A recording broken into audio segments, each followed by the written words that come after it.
here. Oh my God, I'm so happy. We're back. This is great. This is the one that counts. This is great. We got a person already. Look at us. Did you put the basketball emoji? Yep. I put 3 basketball emojis. No. You think this is amateur hour? It is. It's Greg Hour. Hey now. It's Greg Hour. Hey everyone. Don't forget to retweet it and did. stuffs. Tell a friend. You put that where you gotta go. That little red button starts record. If for whatever reason we gotta pause it, like if something I happens. don't want to do this.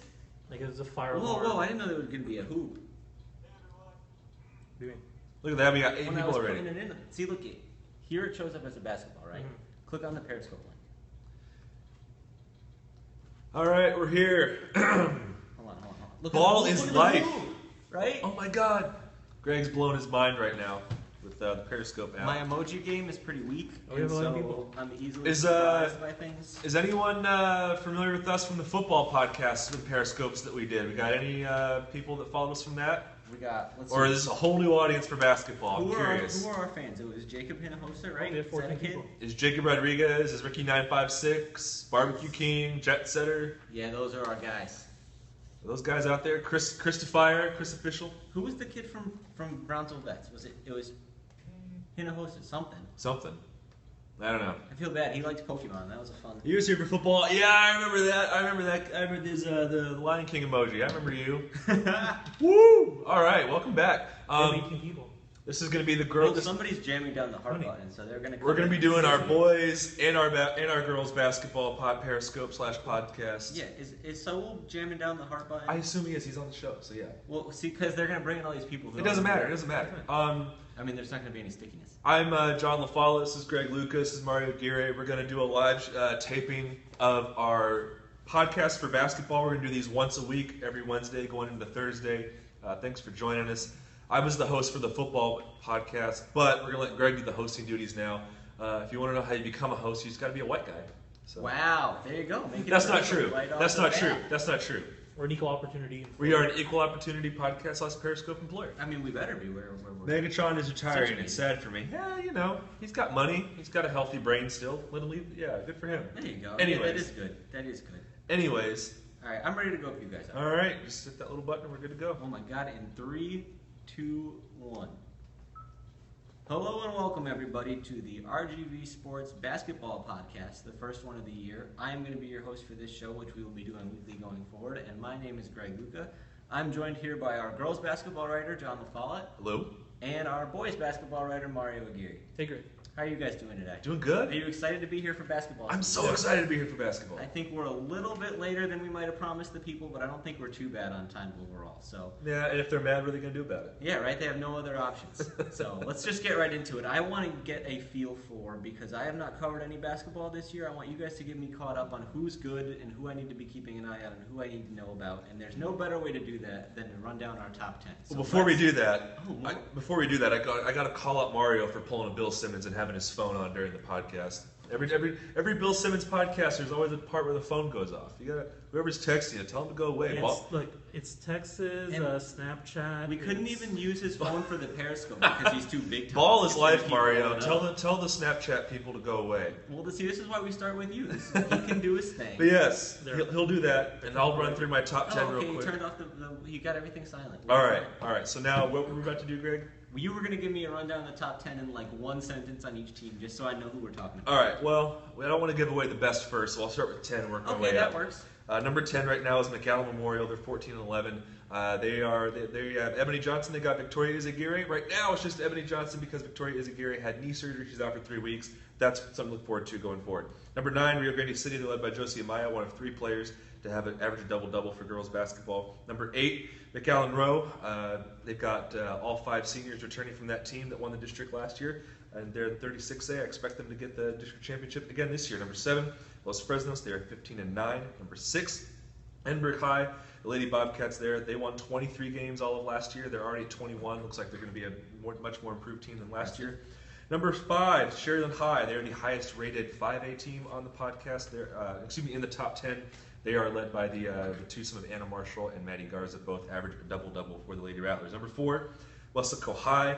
The story for them is losing Angela Villarreal and a host of other seniors, but with Jazz Munoz and Repainted. Things are going well there for the Lady Panthers. Number 3, Brownsville Veterans. They're led in part by Jordan Rudd, a junior point guard. She is in the top 10 in all 4 statistical categories that run the paper: points, assists, steals, and rebounds per game, having the best year of her career. PSJ North, number 2. They are 22-2. They only lost to 2 Valley teams. One was Weslaco. One is Harlingen High, which leads me to number 1, Harlingen High. They're 22-1, ranked number 8 in the state by the Texas Association of Basketball Coaches. Wow, There that you was go. really efficient. Well done. Yeah, you said Now keep I it know short. what we're working You said keep it short and simple. There it is. Mario, this is a tough act for you to follow. It is. But let's go 10-1 on the boys' teams. What can you tell me about them as quickly as John did? What was the time? Oh, I really wish I was timing it. I was thinking that as he was going, but it's about a minute 30. Hey, Weslaco East, led by Jesus Ortiz, who I did a feature on early in the season. Affectionately called him the Spanish David West. Okay, that's And, good. number 9, Harlingen South. Impressed that they're hanging in there with. Actually, no. Harlingen South is the one that we expected to be there. They bring a lot of players back from last season. They were ranked number 6 last year, but now they're number 9 after a couple district games. PSJ North made the playoffs last season. Has improved from number 10 to number 8 with Coach Gongora, who has over 500 wins. Number 7, McAllen Rowe. They returned virtually the same team as last season. Small team, no inside games, just a lot of shooters. Number 6, Weslaco High. They had their first district game of the season on Tuesday. They lost to Edinburgh North. They dropped from number 4 to number 6. Edinburgh North went up from 7 to 5 after beating Weslaco High. Those two should be in the running for the 31-6A title. Number 4, McAllen Memorial, led by DJ Johnson, who one of the top players in the Valley, one of our top 5 players to watch this season. Los Fresnos, number 3, they're undersized, but they put up a good fight this season, and they beat Brownsville Veterans in a tournament game this year. Brownsville Veterans, which is number 2. Brownsville Vets is the only 6A team ranked in the Valley by the Texas Coaches Association. And number 1 is Edinburgh Vela, our preseason number 1. No surprise there. They were one of 4 teams to make it to the Sweet 16 last season. This was just under a minute 30. Well done. Thank you. You also get a gold star. for Also, this. I do have a case of the sniffles. So if you hear a wayward cough or sneeze from my part, I apologize. My girlfriend gave it to me. So moral to the story As is she don't did. ever have a girlfriend. Sure. Seems sound. That's You why get Greg cooties. and Mario are doing it right. They're You never get sick. cooties that way. First of all, I'm sick all the time, but at least we know that's not the reason. So now I want to get into a little bit of buy or sell. We know who the teams you guys like right now. Those are the top 10, obviously. Yep. But how many of them are going to stay there? How many of them are going to go up? How many of them go down? Who's going to get a district title? So let me start with District 36A. We're going to alternate boys and girls for this. Let's start with the girls. Right now, top team is McAllen Rowe. Seems like they have a lot of same people from last year. So is this a team that we can expect to stay here, or would you think that they might be a seller at this point? Yeah, buy it. If you want to get in on the McAllen Rowe Lady Warriors stock, I suggest buying all the stocks you can get right now. They're not going to be very cheap because this team won this district last year. They were one game away from going undefeated in this district last year. They only lost to McAllen Memorial by about 6 points. As I just said, they're in the top 10. They return all 5 of their starters. They just got Deanna Spear back, who was a volleyball player who you wrote about. Yeah. She missed the bulk of the volleyball season with a severe foot injury. She's back now. They're getting her into basketball shape. But not only are the starting 5 returning, they've got some depth now. They didn't quite have that depth of that bench that they could rely on last year. They was pretty much just the starting 5 all the time. Now, not only is that starting 5 a year older, but a year better. Now they've got some kids coming off the bench that can be a spark plug for them as well. I think Rowe is going to run the table in this district. If they lose to anyone, it's probably going to be McAllen Memorial. But again, Victoria Izagiri is hurt, so I don't know. I think Rowe's going to win this district, and I wouldn't be surprised if they didn't lose the rest of the season, at least in terms of district play. Mario, on the boys' side, I look at McAllen Memorial and I think about a team that probably has a lot of size based on what I know about this football team. DJ Johnson and the 2 Sanchez's are big kids. Is that a big factor for them, and do you buy or sell them hanging on to the top spot in this district? I buy them. It's only 2 games, but they're the only undefeated team in that district. I've seen them play a number of times already. The biggest thing going into the district was that coach Sam Cortez put Josh Sanchez in the starting lineup. He's a sophomore. He was 1 vote away from getting the district's newcomer of the year last season. And moving him to the starting lineup, it allows DJ Johnson to go to his natural position at the wing, a position that he hopes to play when he goes off to college. Sanchez goes off to plays in the post, and the goal there is just to have 2 legitimate scoring threats, 6'5", probably the tallest front line in the Valley as far as I'm concerned, as far as I know. And I really don't think anyone will challenge him. I mean, the number 2 is McAllen Rowe. and they're probably one of the more undersized teams in that district, if not the Valley. So I think McAllen Memorial should hang on to win. Before we go on to 31-6A, we got a hi from Russia on Periscope, and I just want to say that's dope. I don't know how much they are interested in the McAllen Memorial boys basketball team, but thanks for stopping by. I think it's a DJ Johnson factor. Right. Maybe like, oh, they're talking about DJ Johnson. Hashtag Mr. Worldwide. Yeah. So now let's go to 31-6A and back to the girls. The team that sticks out to me is the team that I think is traditionally near the top here, and that's Westlake High. Undefeated at 3-0 to start. Are they the team to look out for here? Yeah, absolutely. And I'm buying stock on the Lady Panthers, and the story for them was they lost Angela Villarreal, who is now at UTRGV, who you covered. She was the All-Valley Player of the Year for girls basketball last year. But not only losing her, they lost 5 other seniors. One of them was a big girl, Megan Perales.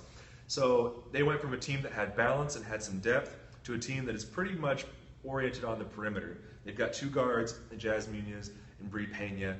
They rely on them to do a lot, but man, just even though they have to work a little harder to get their shots off, it's just business as usual. If you look at the box score recently for some of these games for Westlake High, they're still beating teams by 20, 15 points on any given night. So, yeah, I think the Lady Panthers are still the team to beat in this district. And them, I think it's going to come down to them and PSG North. Westlake has already beat PSG North in round 1.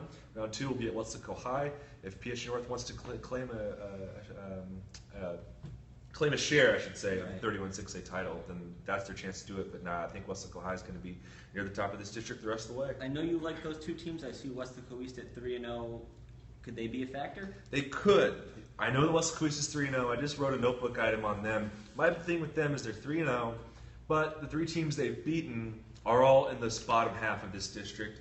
PSA Memorial, Edinburgh North, and Edinburgh Economides. They play PSG North on Friday at PSG North. I will be at that game. I'm curious to see what kind of. I think this game not only is I don't want to say it's a must-win, but I think it's a good barometer for Westlake East to see what kind of improvements they've made.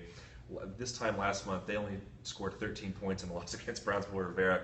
Really had to retool that offense. Since then, they've won 5 straight. But other than Mercedes, most of the teams they beat haven't really been the kind of caliber opponent, and they know that. So I think this PSG North game will be a good indicator. But as of now, I'm still going to go with Westlake and PSG North as the top 2 teams in 31-6A. Going over to the boys' side, I'm going to frame this buy or sell around Edinburgh North because I've heard about this kid named Kobe Patterson who is leading a farewell tour this year. He is the Kobe Patterson. He is the all-time All-Valley MVP player, right? Yeah. Like if we had our all-time starting 5, he'd be there without a doubt. Yeah, he'd be the number 1 pick. Yeah. I love Kobe Patterson. Yeah. So he's like, what is he, like, looks like he's about 10th in scoring at 15.3 points per game. But well, you know he's doing what? other things too. I'm just going to buy into the hype. So Yeah. tell me about him and tell me about whether you buy or sell this team as the potential district champ because there's a lot of unbeatens right now. I'm buying all the Kobe Patterson stock, but as far as where the team stands, I think it's the toughest one to try to get a good gauge on because Westlake High, which was the district champion last season, they're number 5 right now, 1 game in after losing, but I think they should be up there at the top. Last year there was a 3-way tie for 2nd place, and I wouldn't be surprised if the same thing happens again this season, considering how well Westlake has played up to this point. Edinburgh North, PSG North, and even Westlake East I think could get in the mixer. So I think that's a tough district to predict, and it could look radically different by the time the season ends. As far as Kobe Patterson, he was one of our top 5 players to watch this season. Does it all for them. Just a really good shooter from the outside, good handles. He's tall, rebounds, just does everything for that team. All right, so let's move over to 32-6A then. This is not the area of our expertise, but I know you guys know your basketball and have gotten over there a little bit. So, John, Harlingen High is 4-0, and they are ranked pretty highly in the state, if I understand. Yep, they're ranked number 8 by the Texas Association of Basketball Coaches, for high school coaches at least. So I have a feeling I know which way you're going with this, but buy or sell? Oh yeah, no, buy. I've said this on Twitter. I thought Harlingen was my number 1 preseason pick for a reason because they were so good last year, and they didn't lose any seniors of consequence. I figured they were going to be good this year. I didn't think they were going to be this good. They are the most balanced team in terms of roster. They have guard play, they've got forward play, they've got post play, they've got a defensive gear that not too many other teams in the Valley can reach. And I've said this on Twitter, I've gone on record as saying this many times before, Harlingen is not going to lose to a Valley team this year. They've only lost to 1 team this year. It was a San Antonio team during the Border Bash around Thanksgiving. But other than that, I don't think they're going to lose till the playoffs. There's no other team in my mind. There's going to be some teams that might be able to match up with them well. It's not always going to be easy. But Harlingen will be the number 1 team throughout the whole rest of the season, I believe, as long as they stay healthy. And they're not going to lose to a Valley team the rest of the way. They've already beat Westlake, they beat PSG North.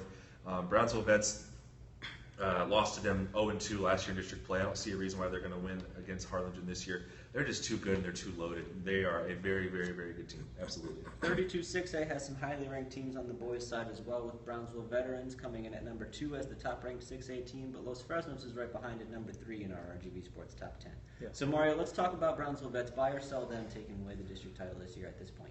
I buy. They're the only 6A team ranked. They're ranked number 22 going into this week.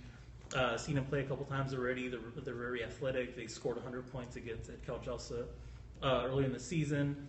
Los Fresnos saw them play too. They beat Edinburgh North actually, so I mean they're capable of beating these upper ranked or these top ranked teams in our area. And even though they're both 2-0, they seem like there isn't much separation between them. I think I buy just Brownsville Veterans. They've been together for a couple of years now. They have stability there, and like I said, they have athletes. And Los Fresnos, I think, is too undersized to be able to match up with Brownsville Veterans, even though they beat them in a tournament game. Some people might go back to that and say, well, they beat them in a tournament game, and that's their only head-to-head matchup up to this point, but I don't really put too much stock into it, considering they might have played a couple games that day. They might have not had their full team up to that point, so I don't put too much stock into that game.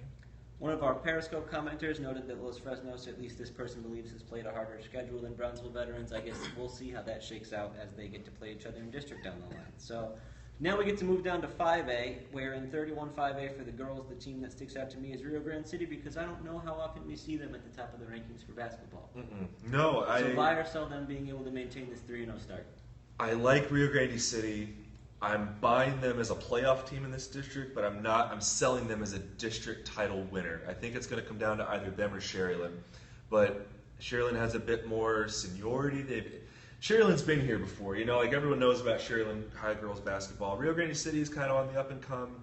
I think that these two teams play each other next week, I believe on the 15th, at Sherryland. I hope they're both undefeated in district play by the time this happens.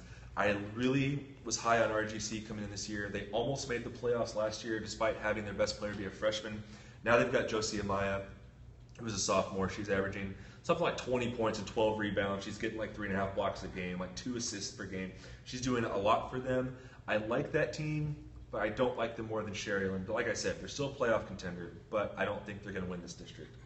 Interesting. Now on the boys' side, I think Edinburgh Bell has been the team to watch all year. You know what? I'll just ask you anyway. Buy or sell them holding on to winning the district title after a 2-0 start? How far? I guess let's make it more interesting. Then, how far is the gap between them and somebody else? Like, how surprised would you be if Roma or somebody like that managed to overtake them? Roma being the only other unbeaten at this point. I wouldn't show up to work anymore. I mean, I don't see that. And so it's all over. Yeah, I mean, Roma was Sherland Pioneer is by most people's accounts, they're the second best team in that district, and Vela beat him 100-69.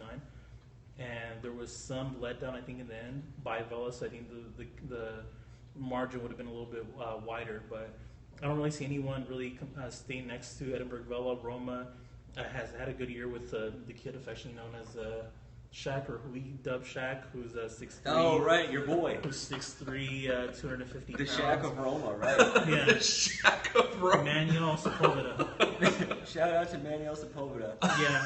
Shaq of Roma? Yeah. When I did the story on him a month ago, he was averaging 16 points per game. Coach said that he had a unique combination of just the brute force and speed, and he hadn't seen that from another player. He hasn't had that in that program, and they've had a good season. I mean, they surprised me, but just after last season ended, I wasn't really sure how district would shake out from number 2 all the way down to 7. So usually, I think last season the basketball top 4 ended pretty much like how the football top 4 was in terms of just playoff teams. But this year it's been a little bit different with Roma, Pioneer, and Valley View. They're in the top 4. In 32-5A, the only undefeated girls team right now is Mercedes at 4-0. Buy or sell them, maintaining that and being the district title at the end. I don't know if they're going to go undefeated in this district, but I do think that they are the favorite. I think the Lady Tigers are the favorite to win 32-5A. This district is not that strong, but Mercedes, I feel like, is the one team that has an identity.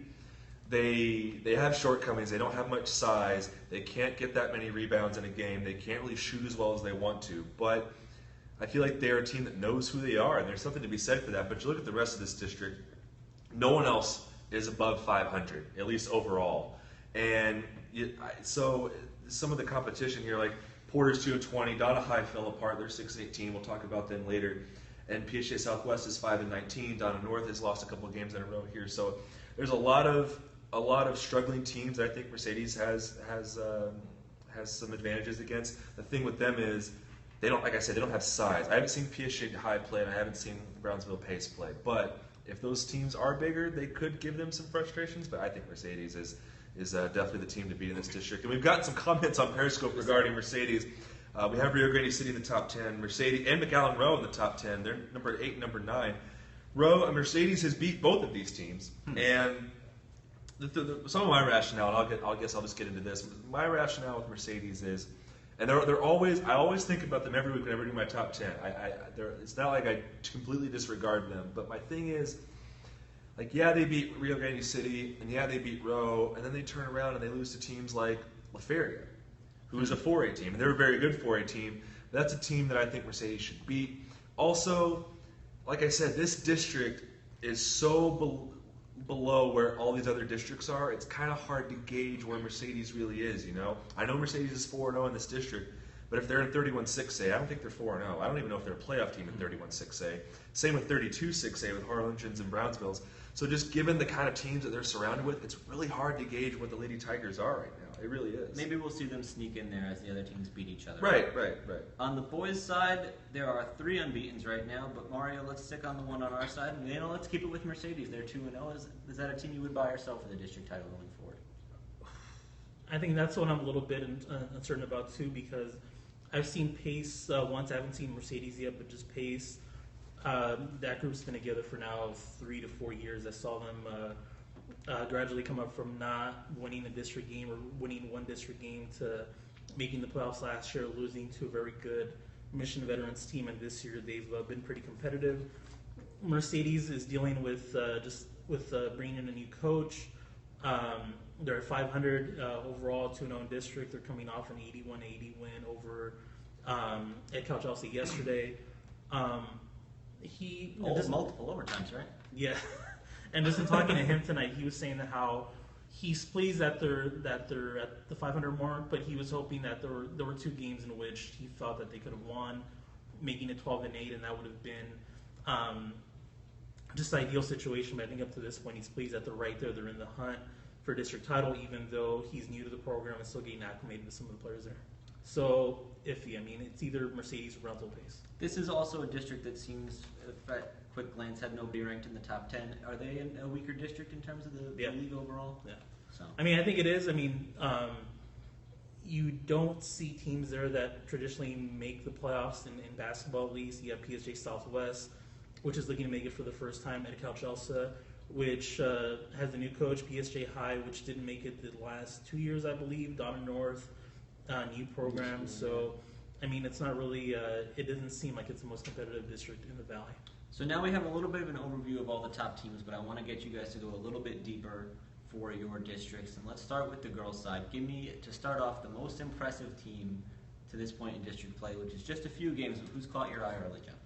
Who's caught my eye? Well, Harlingen High has been the most impressive, but let's go somewhere else because I figured Harlingen High was going to be as good as they were. But with Westlake Co. is my most impressive because, like I said, they had so much turnover, including a player like Angela Buriel, and they lost their depth, they lost their roster balance, and they're pretty much like a team like PSA North now in the fact that, or Mercedes, where they're very guard heavy. Like last year, offensively, they would just have Angela out there kind of setting everybody up because she was that kind of point guard that could run an offense. This year, I've only seen Westlake High play one time, but every offensive possession, it was a struggle to get an open look. It was just they had to pass, and they had to get that open look. And they have to work harder for shots. But here at the midway point of the season, it's almost like, just business as usual for them. And I'm really impressed with just given the turnover and given that they've had to throw some younger players out there.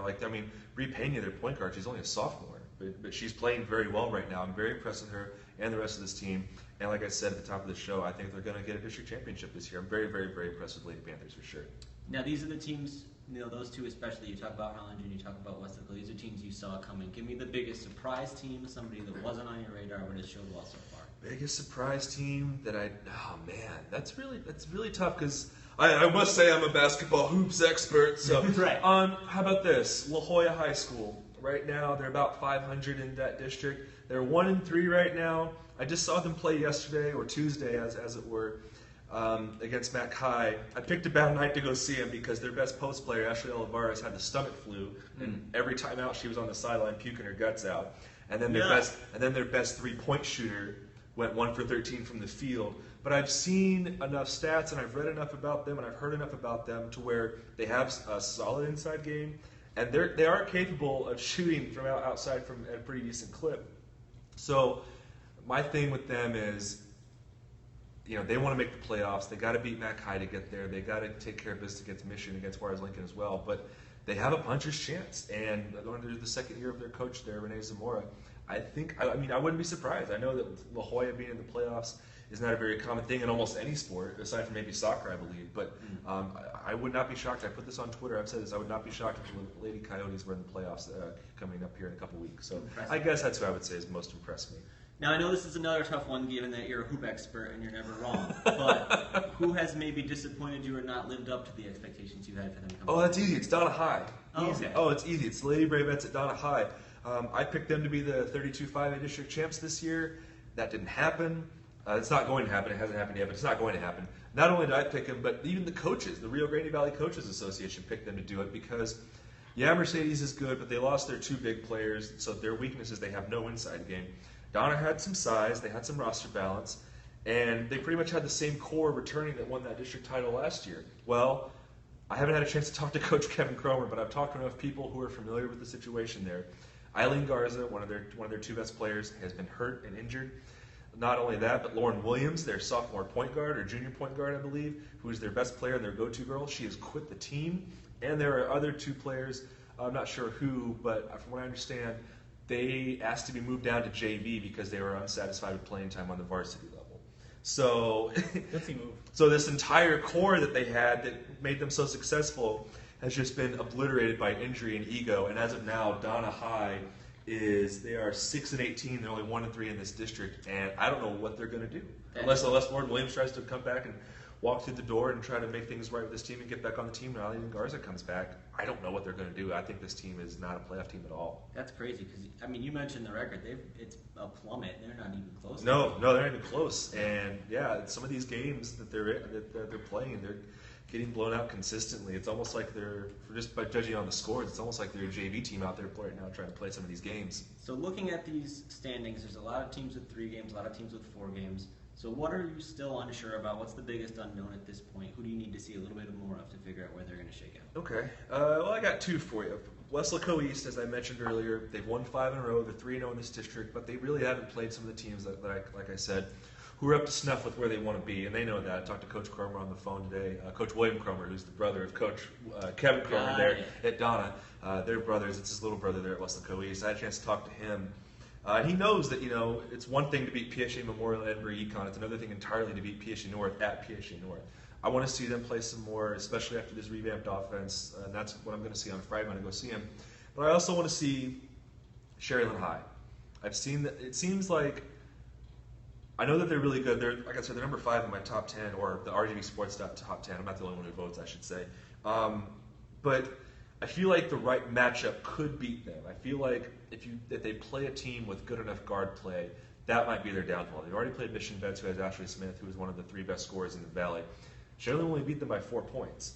And now, when you look at Edinburgh Vela in 31-5A, yeah, they're sub 500. They're only 2-2 in district, but they just got Jada Muhammad back from a high ankle sprain. She's been playing well. Bianca Cortez, their sophomore post, she's coming back. She's playing well.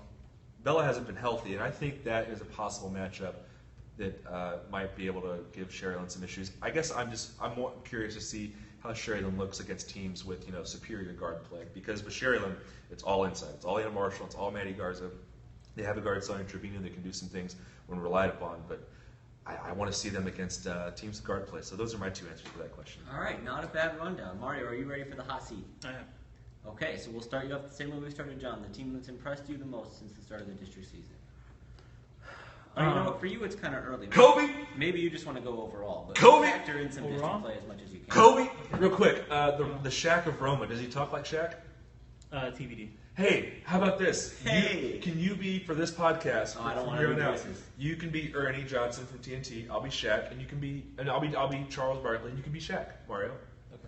You just We gotta might talk. have to practice You this just gotta one. talk in a low, husky voice and just don't move your lips and talk. That's how Shaq talks. I'll practice this one at home. I'll be ready to go next week. I can do my Charles Barkley. Ask me a question. Ask me a girls' basketball question, and I'll answer like Charles Barkley. J.M. Muhammad. Let me tell you something about Jaden Muhammad. She is too fast. She's too good. She's too strong. She's too good a shooter. I don't know how anyone else in high school is going to guard her. She's too good. Anyway, that's my really bad. That's not terrible. Let me tell you something about Mercedes. They are small, but they are so quick. They are so well coached.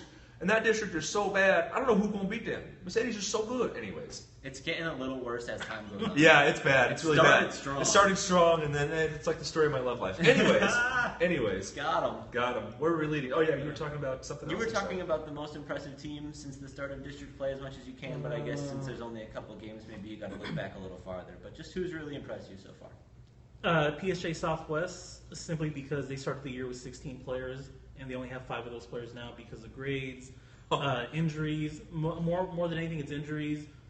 Players quitting to work part-time, help the family. Right. I mean, we've heard this before with other schools, and it's no different there. But just it's just a large number to go from 16 to 5, and they brought up 5 players from JV and the freshman team to help fill it. And they've started District 2-0, albeit they beat teams that aren't playoff caliber, but still, it's impressive that they're just able to cobble together wins, even though they lost a significant part of their team. The other part would be La Jolla High. They're 13-9.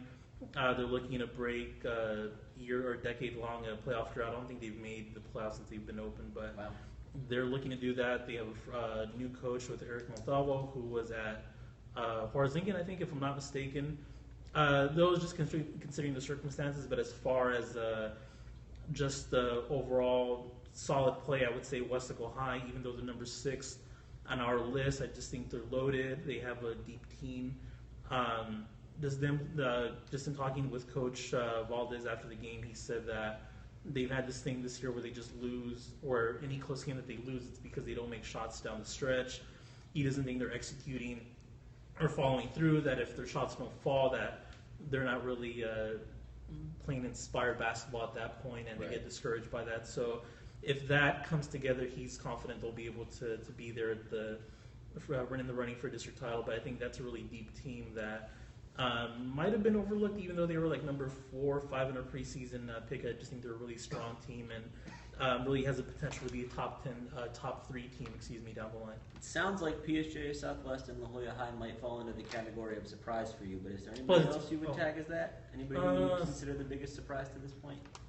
Kobe. Let me look at the top. No, I mean, Kobe is on our top 5 players to watch. It's no surprise. The only thing that's so surprising about Kobe is just how goddamn good he is. Yeah. Pardon my language. Why do you like that guy so much? I just like watching him play. He's fun to watch. Yeah. Wow. Like he's really good. He's really good on both sides of the ball, and just whenever that dude has the ball in his hands, no matter what the situation is, he just seems so cool, calm, and collected. Like anytime that dude lets him go in the ball, he's letting go with so much confidence. Anyway, that's my Kobe Patterson story. I like it. I think we can go with Southwest. I mean, a team with 5 players starting 2-0 would be my biggest surprise. I can say that much. Yeah, and in our district they won 1 game, and out to start district they won 2. Right. Is there anybody who hasn't lived up to your expectations to this point? Anybody who you would consider a disappointment so far? Kobe. Maybe somebody who we had ranked in the preseason who has fallen off. Maybe somebody who even just slipped up to start district play. Maybe lost to a team they shouldn't lose to, but you might still like them going forward. I mean, really, however you want to define it. I mean, Vela lost to McAllen Rowe while I was on vacation, so I mean, in my eyes, it doesn't count. But if you want to count that, then that would be 1 game, because I mean, they lost. Their other loss was to a Houston area school, and their thing going into the year was that they don't want to lose to a Valley team, just because they have grand aspirations of going to the 4th round and really see themselves as the best team in the Valley. But you guys heard it here first. The clear-cut number 1 team is also the biggest disappointment. No, not the biggest disappointment, but that's like their hiccup. Like, right. I think the bar for Vela basketball as it was for football is so high that I think we're just nitpicking if we're going with these non-district losses or hiccups before the break. But I mean, they came back from not playing for 2 weeks to beat up Sherland Pioneer 169. So that's somewhat of a surprise. I didn't think they would lose to a Valley school, especially they were What about Mission Vets being 0-2 in district? I think coaches aren't surprised, or teams wouldn't be surprised by Okay. that, just considering they graduated their starting lineup. Right, they were strong last year. Okay, I was And, going to ask. yeah, and they lost Adam Solis to Valley View. That's Valley true. View is playing really good at this point. I think they're also looking to make their first playoff appearance either ever in the last. I think they've been open 8 years. I think so. It might be their first playoff appearance ever. So. Is McAllen High the same story? I thought they were good last year. I think there was a team that They graduated everyone. Yeah. McAllen High lost everyone. So I mean, they knew that at the end of last season that was their best chance, and now they're in rebuilding mode. Same with Donna, right? Yeah, Donna went from first to last. They're 1-11, right? Yeah. So, Yeah. Man, both Donna programs in a little bit of a rut here so far. Yeah. No bueno. So Yeah. who maybe But it's- excuse me, sorry. Donna North has won 6 games, and I think that's more than they've won the last couple of years. Okay. So Props. improvement. Now, maybe it's one of these teams where we talk about with a lot of turnover, but is there anybody who's a huge question mark for you at this point, or somebody you're going to be interested to see their results the next couple of games? Somebody who's your biggest unknown right now? My biggest unknown would either be La Jolla High or Mission High, because I didn't see them as playoff teams coming into the year. I know it's still early, but Mission High, they say they're 5-15 record. They attribute that to just having a tough non-district schedule. I know that's probably a cliche that goes around a lot. Almost every team will say that, but in their case, I think they're confident that they'll be able to grow, especially after finding some shooting to help support their backcourt. But again, they're a small team. I mean, I guess you could say about a lot of teams how they're undersized, but they go with the 4-guard lineup and the starting lineup. So I'd be interested to see if they could keep just this type of momentum, them and Mission High and La Jolla High going forward. Palmview, though, is 13-10. They're 1-0. I expect them to be a playoff team. They also graduated their entire starting lineup, I believe, but I think they should be in the mix too once as the season progresses. All right, so I feel like I'm pretty well caught up on the basketball scene as it stands right now. So let's take a look ahead. John, for the girls, what is the game of the week or the game to watch coming up this next week? I've talked about it a couple times here, but again, it's for me the most intriguing game. And the week for us is going to be Friday and Tuesday. So Yeah. that just to kind of clarify for the listeners here. PSU North, Weslaco East. I'm intrigued by both these teams. It's going to be black on black, all black everything. Jay-Z would love this game. Like I said, the storyline with the Weslaco East is they're playing well, but they haven't really played anybody up to their level that they want to be at. So this is their team. This is their chance. With PSA North, they're known for their offense because they shoot so many threes, and that's their identity. They're a guard-heavy team that shoots a lot of threes, and that's how they get the bulk of their points. But at the same time, the games I've seen them play, they haven't really. They pick kind of like this rough stretch where they're not playing a complete game. I know that sounds kind of cliche, but I saw them play a bunch during the Blizzard Bash tournament at the Gala Memorial, and there were 2 games where they didn't score a point in a quarter, but they still won those games because their offense is so good. They're the kind of team that they can do that. They can get in a rut and they can kind of come back. But against Weslaco East in this defense, that's going to be tough. They can't come out and they can't drop a goose egg on Weslaco East and hope to stay in it. If I know you, I think you're picking PSA North. I am picking PSA North. They're at home, and they've got an early season all-area player of the year candidate on that team with Belle Palacio. She's averaging 21 points, 9 rebounds, and 5 steals. And she's a 3-point threat. She can get to the lane as well, get to the foul line. She does a lot for that team. She's come a long way in the last year. She went from a role player to a go-to girl for them. I don't know who on Weslaco East is going to guard her. If that person gets in foul trouble early, good luck, because I don't know how deep Weslaco East is. But still, I think it should be a good game. Weslaco East every time I see Weslaco East play, they always try and keep the score close. I think this is going to be fun. And every time I talk to Coach Randy Bocanegra at PSU North about Weslaco East, the first thing he always mentions is the toughness in the defense, and I think that's going to be on display as well. It's going to be defense versus offense, and I'm curious to see how it's going to wind up here. But that's my game. Now you have to make a pick for what's going to be our weekly segment on this show. And to give a little background for the listeners, we tried to do a lock of the week for football. And I picked a lock of the week, and everybody got all mad because it was too predictable. As if it wasn't the lock of the week segment. So what we're going to do for basketball instead is we're going to have an upset alert. Upset where you alert. have to pick a team that in this next week of games that we're talking about could potentially be upset. Mm-hmm. So who are you looking at? Who could pull that upset? I like La Jolla Palmview. They're trying to push the pace out there. That's their logo. Their motto, pushing the pace. I like La Jolla Palmview. I like the guard play they have. I like the bigs they have. They're still a little young. They're still trying to find their offensive consistency here. But I feel like La Jolla High could be a bad matchup for them. I would pick Palmview to win if someone had an imaginary gun in my head. But I would not be shocked at all if the Lady Coyotes win this game. What favors La Jolla Palmview here? Now, if La Jolla High still has their best post player on the sideline puking her brains out, then yeah, I think Palmview. Yeah, that probably I think Palmview gets this one. But my thing with Palmview is they've got 3 guards, and sometimes they have a bit of redundant skill set. They're still trying to kind of figure out who's going to do what and when for them. And their posts, they're good rebounders and they're good shot blockers, but they don't really score a lot, and they don't play as big as they should. One of them, Cinder Magayon, is the second best rebounder in the Valley, but she's a sophomore, kind of plays like it, kind of timid. They want their posts to play a bit more like the posts that they can be. But with La Jolla High, they've got a post that's close to averaging a double-double, and I think could be a matchup problem for them. So at the same time, I don't know if La Jolla High has any guards that might be able to guard some of the Palmview's guards, so who knows. But that's my upset alert. Watch out, Lady Lobos, because the Coyotes might get their second district win here on you. As of right now, Palmview is 15-7 overall and 2-1 in district, and La Jolla High is 13-13 and 1-3 in district. So that certainly qualifies. Yep. Mario, what is your game of the week for this upcoming week? It will be Westaco East at PSG North. That's the game I'm covering. 2 top 10 teams. Hey, that's what he said. Woo! 2 top 10 teams in the Valley by our measure, and The only measure that matters. Yes. And if you look at 31-6, I think the top 5 teams, any one of those could win district. I think it's up in there.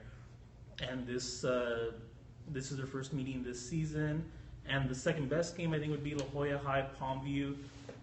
Both teams should be playoff teams. It'd be good to see how that inter-city rivalry goes. And then another one is... What the hell? Why are we in 3? Oh, no, actually, the other one will be the upset, but I'll say that. But so keep it chambered. Yeah. Yeah, give me so PSG Northwest go East, just 2 top 10 teams. Either one could win district this season. First match of the year. I actually was just surprised to look at this when you mentioned that any team could win the district. That Edinburgh North, Westaco High, Westaco East, and PSG North are all ranked between 5 and 10 in our boys' top 10. So that's pretty crazy. That's going to be a lot of game of the week potential there going forward. But for this one this week, who do you have winning that game? I have I would pick Westaco East just because I've seen them. I haven't seen PSG North this season, so I'm more familiar with them. So I'd pick Westaco East just based off of that. Nice. Got the number 10 team beating the number 8 team. That's a little bit of an upset, but what is the upset of the week? Potential upset of the week. Upset alert. Would be Mission Veterans Memorial over Valley View. Valley View is the favorite here, but Mission Vets is playing at home. Valley View is the favorite here. Yeah. Mission Vets is playing. They're facing Adam Solis, who played for them the last couple of years. Ooh. He transferred from Mission Vets to Valley View during the football season. Got cleared. Will play for Valley View now, and this is his first game back at Mission Veterans football or basketball. And I think if Mission Vets is going to win, it'll just be they have a good chance because they're at home. Proud to be behind them. I'm curious to see if fans get on Adam Solis at all. Awesome. If they even remember that. So that didn't help Mission Vets' case that they graduated almost everyone from last year or any of the rotation players. And their biggest holdover, Adam Solis, went to Valley View. So just an interesting thing to look for, I think, in this game. I tell you, the Mission Vets volleyball fans, if they're anything like the Mission Vets basketball fans, those kids would remember something like that. Those kids would get on that guy. I know that much. That's the upset alert horn. That's the upset I horn. think in covering Mission Vets last season, I mean, they have a good home crowd. They a lot of students show up, and they're just rowdy the whole game. Nice. I want them to do the "Who is that guy?" chant when he's like, Who is that? If like Solis is on like the free throw line, Yeah. Mission Vets fans be like, "Who is that guy? I can Who see is that. that I guy?" can Just see that. throws like all the shade. Oh, I dropped my Throw pen. all the pen. Throw all the pen at Greg. Anything else you want to talk Yeah, I about, was Greg? going to say, is there any other news that we need to get to, or anything else you guys want to hit about your respective basketball beat before we get on out of here? We haven't mentioned too much of the small schools. I do want to give a shout to LaFeria. They're 17-5. They're 4-0. They beat a couple 5A teams. I think they're looking really strong in the early part of this season here. That's for the girls, right? That's for the girls. And also, it should be noted that 32 3A district competition is only 5 teams in this district. So it's kind of short. They have a short district schedule season, but they start on Thursday and Friday. Go get them, kids. Mario? Santa Rosa, too, they start district next week. They have Leo Lara, the Valley's leading scorer this season. He's averaging close to 25 points per game. Not bad. San Isidro, the favorite, I think, to win the 32-2A title.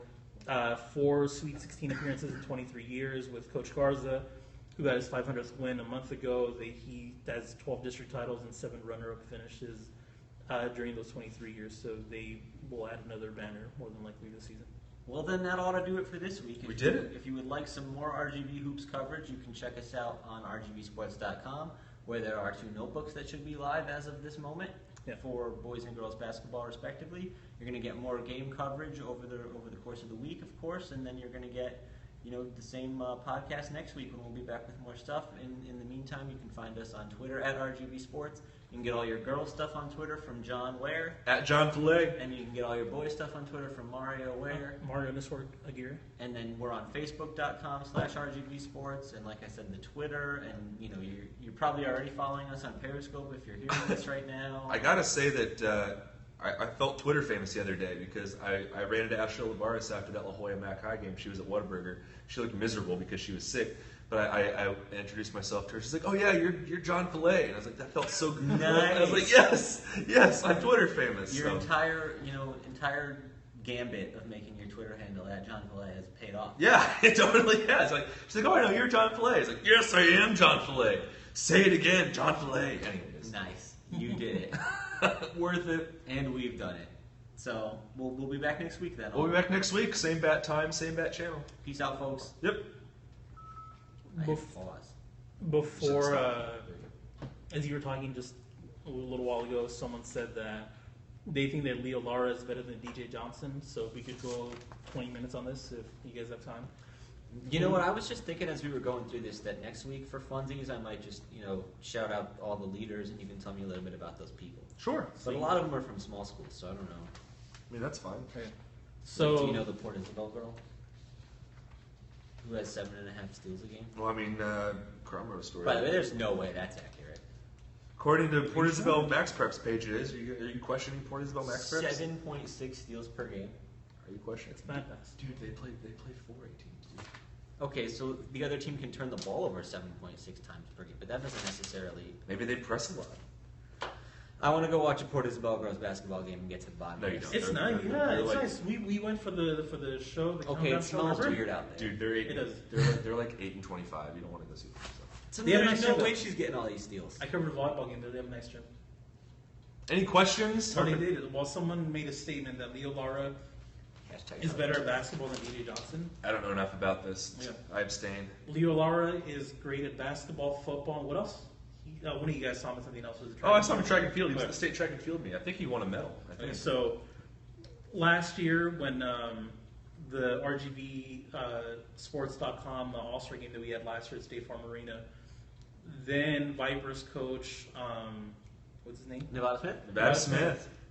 In his last day in office, was behind one of the baskets, and I guess he told someone, I don't know if it was Dennis Silva or Vipers reporter, that in watching the game he felt that Leo Lara stood out as a potential college player, like maybe a D2 player. So that was interesting. I mean, I didn't see it at that moment, but just now, the numbers he's putting up and everything he's done athletically the last year has been impressive, I think, just in being the quarterback of that team, being the basketball team's leading scorer. Is Santa Rosa in our area? No. They're in the Valley Morning Stars area.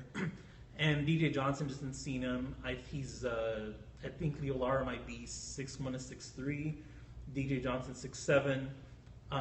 When I see DJ Johnson, I just expect him to just take over the games and keep plays within the system, which as a fan of basketball kind of disappoints me, because I would like to see the one-on-one play where he just muscles his way in every time, but he's still playing the team within the system. So I think that maybe he doesn't allow him to showcase his abilities fully up to this point, but that's interesting. Just having that debate as to who might be the better player. I didn't realize this was. He says he's J.P. Johnson. He's J.P. Sanchez. Sorry, the older brother of Josh and John. Okay. Good kids. I mean, actually, I haven't met Josh, but John I've talked to a lot for football. He's really cool. Yeah. I like that guy. I'm interested to see where he ends up with the college thing. I think he had a couple offers for like Army and a couple D1s. So. Yeah.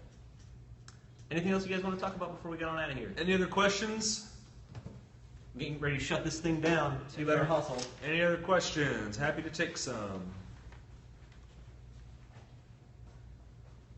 All right, then we'll see you all next time. We made it without cursing, right? Maybe. Hang on Hopefully. here. Yeah.